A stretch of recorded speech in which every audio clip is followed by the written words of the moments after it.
penggunaan hak upaya hukum luar biasa dalam perkara saya ini. Jas pengalamanku, logikaku, pikiranku, pengertianku, pemahamanku, keyakinanku, ingatanku, dan analisaku.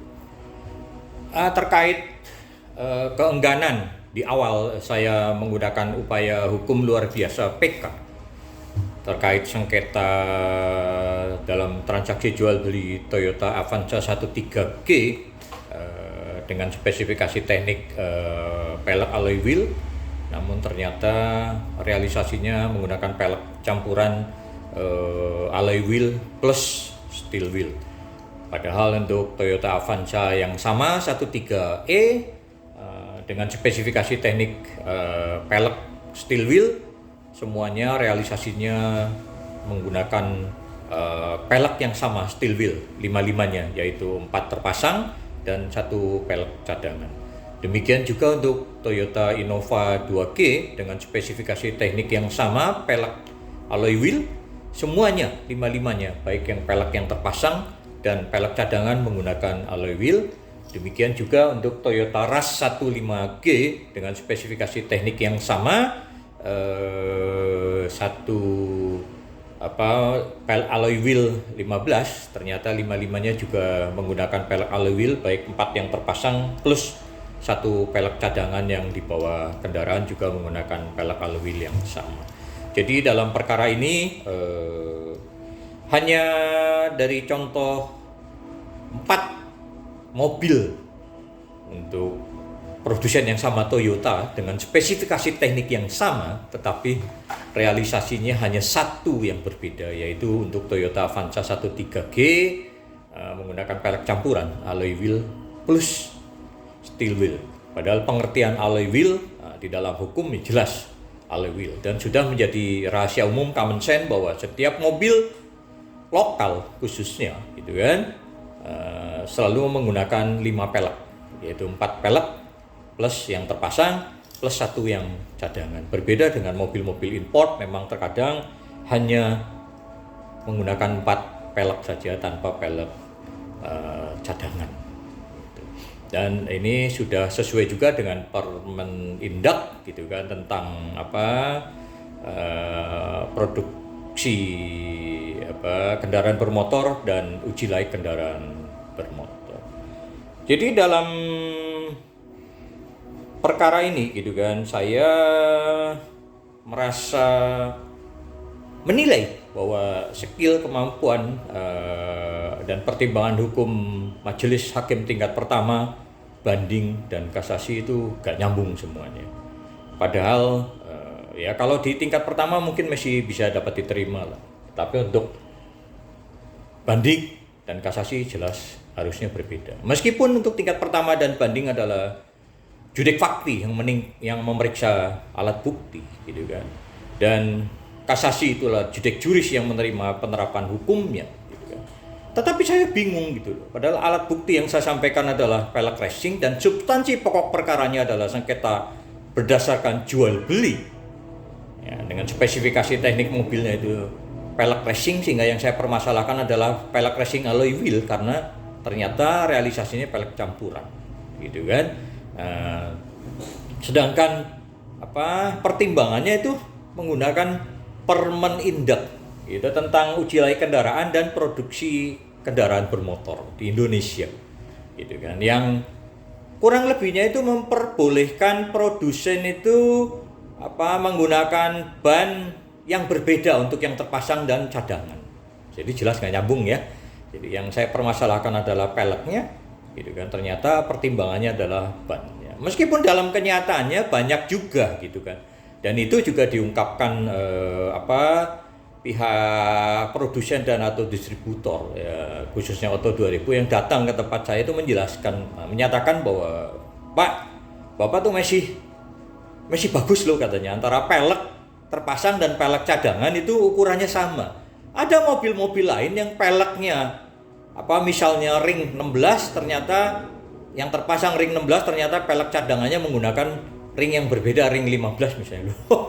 Ya itu bagi saya tidak substansial ya, karena saya tidak memiliki hubungan hukum dengan produsen kendaraan bermotor yang menggunakan pelek yang berbeda gitu kan. Ya, itu sih ngeles sah-sah saja gitu kan. Dan kemudian juga penyerahan pelek alloy wheel sebagai pengganti pelek steel wheel karena saya telah melakukan somasi, ya kan. Jelas kalaupun saya terima itu juga secara hukum seharusnya tidak dapat menganulir permasalahan hukumnya, hanya dapat memperingan gitu kan. Jadi analoginya apabila seseorang ketahuan, ya kan, mencuri ayam misalnya, terus kemudian ketahuan, lalu ayamnya dikembalikan, apakah kemudian permasalahan hukumnya selesai? Ya kalau mungkin itu delik aduan, mungkin apabila si pengadu itu mencabut aduannya, ya mungkin itu permasalahannya selesai lah gitu. Tetapi kalau delik umum, pencurian itu kan delik umum misalnya kan, ya saya rasa hukumnya itu tetap berjalan. Jadi ya kemudian karena saya juga ingin menguji gitu loh kebenaran bahwa ini memang hanya kekhilafan gitu kan, hanya human error atau memang ini keputusan dari manajemen gitu kan. Tetapi karena memang saya melihat bahwa menilai dan mengetahui bahwa rata-rata Avanza 13G itu semuanya menggunakan pelek campuran. Jadi patut diduga memang ini adalah ada unsur kesengajaan untuk diduga mengganti sepihak spesifikasi teknis dalam yang sudah disampaikan secara terbuka gitu kan. Namun realisasinya diberikan kepada bayarnya itu tidak sama gitu. Jadi kembali lagi kepada terkait penggunaan hak upaya hukum luar biasa gitu kan. Apabila saya tidak menggunakan upaya hukum luar biasa, sebetulnya itu merupakan satu kerugian besar bagi hukum, bagi negara, pemerintah gitu kan, dan rakyat. Kenapa? Karena ya kan itu jelas patut diduga akan bakal menguntungkan gitu kan, dan memberikan kesempatan yang luas bagi para pengusaha untuk diduga melakukan perbuatan curang dalam mengganti spesifikasi teknik ya secara sepihak tanpa pemberitahuan gitu kan. Nah ini yang harus dipertimbangkan majelis hakim gitu loh dalam pertimbangannya. Dengan analogi gitu kan, apabila seseorang membeli satu kodipis sutra gitu kan, kemudian ternyata di dalamnya terselip satu kain katun gitu kan, jadi hanya 19 sutra plus satu katun, saya kira pasti sang buyer itu akan komplain gitu kan. Dan ya mungkin di dalam mindsetnya beliau hanya menyatakan menduga sebagai human error gitu kan. Tetapi apabila ada 1.000, 10.000, 100.000, 500.000 buyer yang sama, ya kan, membeli satu peti sutra, kemudian di dalamnya ternyata berisi yang sama, yaitu 19 piece sutra dan satu katun, ya kan, jelas ini ada unsur kesengajaan untuk berbuat nakal lah gitu kan.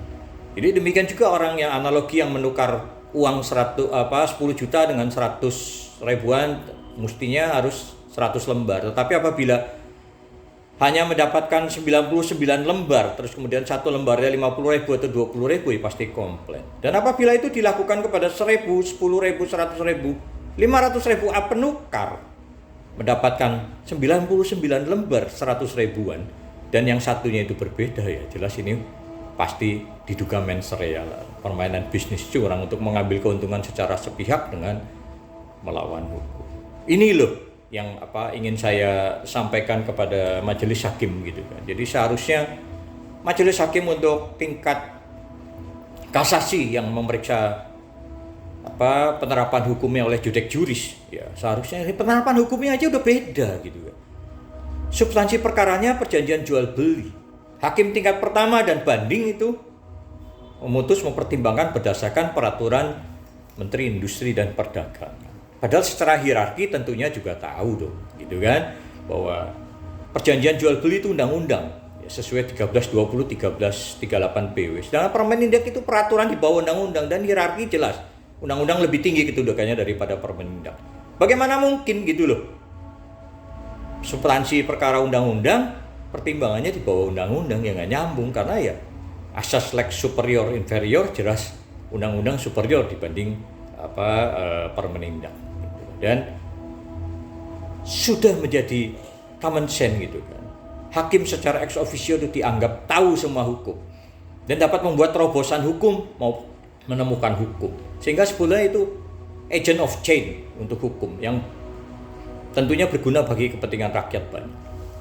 Jadi saya berharap lah gitu kan, apabila nanti saya kemudian berubah pikiran untuk mengajukan PK, saya berharap hakim-hakim agung PK itu akan bisa terbuka gitu kan.